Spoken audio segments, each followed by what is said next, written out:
Hello, my friends, and welcome to 365 Days of Healing.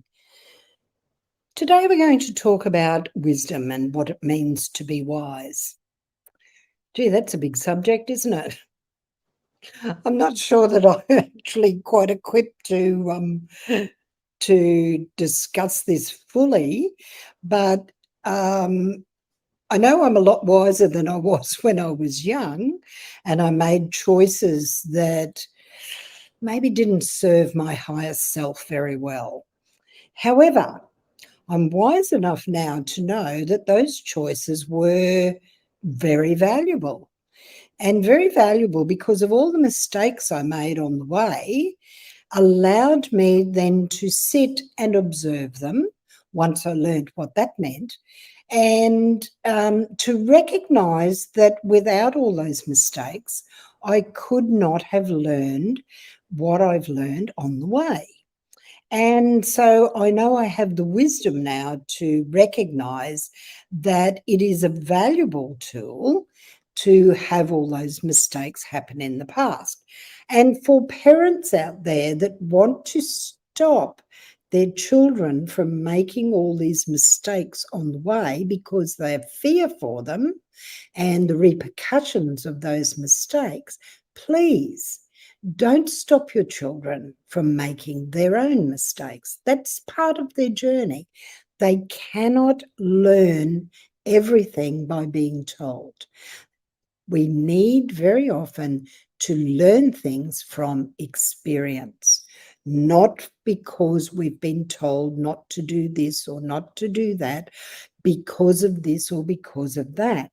That's very often the fears or the non-recognition of why we ourselves have made the mistakes on the way and the value of those mistakes that we've made and we've learned from if we stop and observe what those mistakes have taught us, because then we have become so sick of our own behaviors and what we are doing that we have made a choice to change and then to go on a more spiritual path and to find another reason for servicing our highest self or our soul self. When we are children, we are without sin, for want of a better word. There is no right and wrong. We're conditioned to believe that we should or should not do certain things. And some things are very valuable that we've been taught, but some things are not very valuable at all, and we have to break them down. Or we rebel against them, and often that leads to mistakes, so-called mistakes that we make on the way. The child, your inner child, is the wisest part of yourself that you can connect with. The inner child knows how to explore. The inner child knows how to just be joyous. The inner child knows how to play. The inner child knows when to sleep. The inner child knows when to wake up. The inner child knows when to begin exploring again.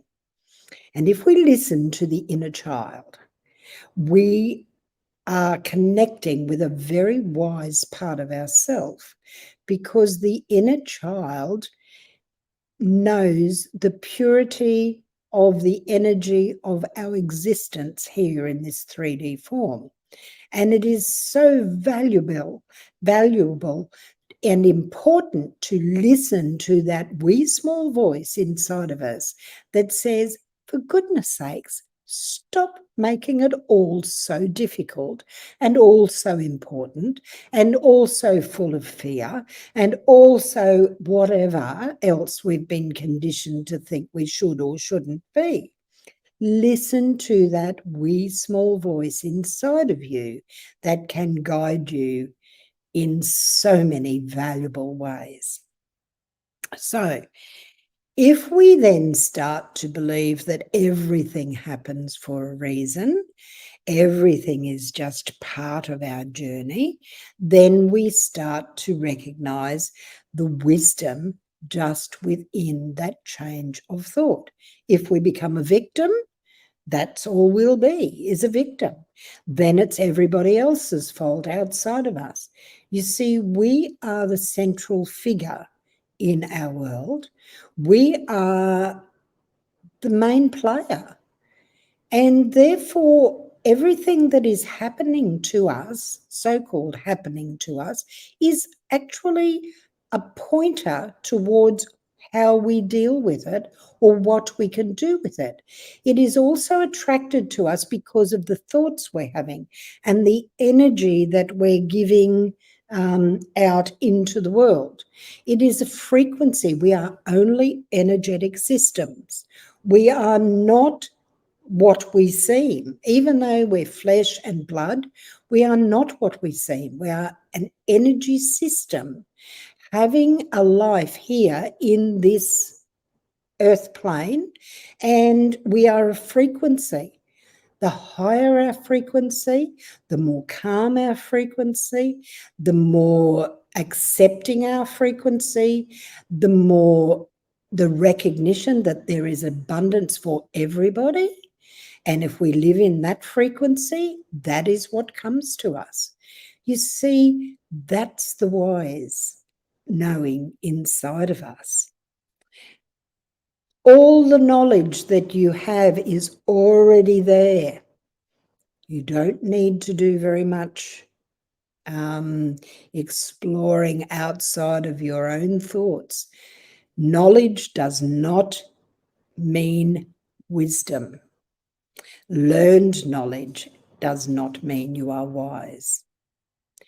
Knowledge that is innate, that is coming through your intuitive self, your instinctive self, your all-knowing self through your crown chakra from source, that is the wise part of you. So tune into those parts of yourself and listen to the wise voice within you. It is there, but you have to practice so that you can hear it, and not just hear it, but be guided by it. As I said, we are like a radio. We tune in on a certain frequency, everything that we want will come our way. If we tune in on another frequency of negativity, of poor me, I'm this, I'm that, everybody does this to me, that's what you are tuning into, and that's what will happen in your world. Everything that happens to you is there to show you that there is another way through it. It is our response to things that brings us wisdom. All right. It takes courage to actually listen to your wise self. It takes courage to not just listen, but to act from the voice that is your wise self.